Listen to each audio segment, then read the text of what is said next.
Robust Warriors of Hopes and Great Big C.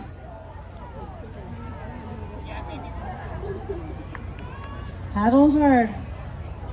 Coming up to the 300-meter mark.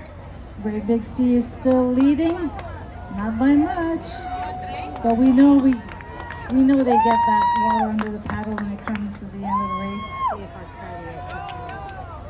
That's when it counts.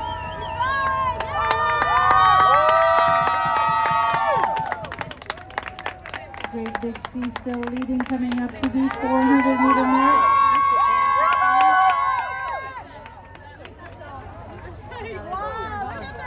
They come to the 400-meter mark. Great Big C.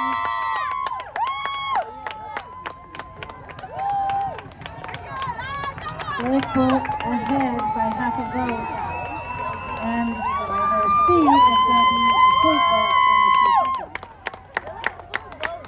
Great Big C going strong, paddling together. A little bit of coolie in the back, but they're getting there.